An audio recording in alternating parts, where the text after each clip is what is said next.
Ya,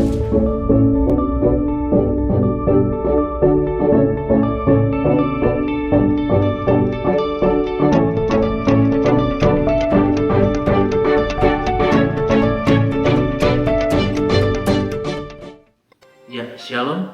Hari ini saya akan mengangkat satu tema khotbah yang diambil dari Yakobus 1 ayatnya yang ke-26.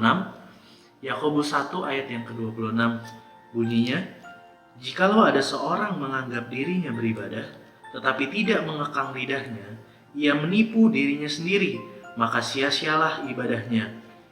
Di sini judul perikopnya adalah pendengar atau pelaku firman, di mana dikatakan tadi kalau seseorang menganggap dirinya beribadah tetapi dia tidak mengekang lidahnya, sama dengan sia-sialah ibadahnya. Dan kita tahu bahwa kita hari-hari ini adalah pendengar atau menjadi bagian juga daripada pelaku firman.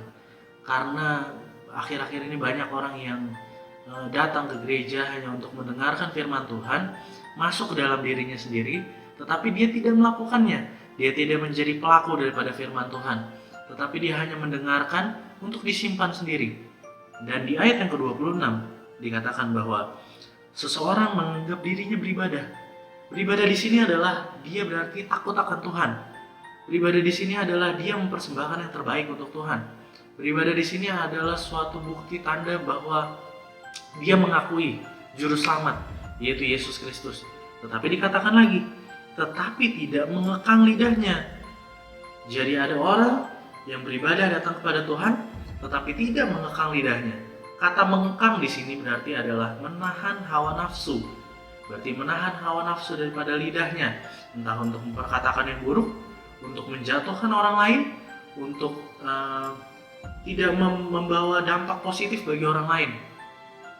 Dari mulut yang sama keluar perkataan yang tidak baik adalah hal-hal yang sia-sia. Dikatakan di sini bahwa samalah ibadah itu dengan sia-sia, tidak ada gunanya. Jadi ketika kita melakukan peribadahan yang sejati, karena kita tahu bahwa ibadah adalah sentral daripada misi Allah, bahwa ibadah adalah mendatangkan sesuatu yang Allah mau. Oleh sebab itu, apapun yang kita lakukan, peribadahan yang kita lakukan haruslah murni. Apa itu murni? Yang tidak tercemar oleh keadaan dunia, yang tidak tercemar oleh keadaan sekitar. Adalah ibadah yang murni, yang benar-benar kita lakukan ketika kita sudah menahan hawa nafsu. Entah itu mulut kita, perkataan, tingkah laku, perbuatan, semua harus dikekang. Maka murnilah peribadahan yang kita lakukan. Maka murnilah yang akan kita naikkan pengagungan, pujian, penyembahan, dan apapun yang kita sebut dengan pengakuan akan Tuhan, itulah murni di hadapan Tuhan.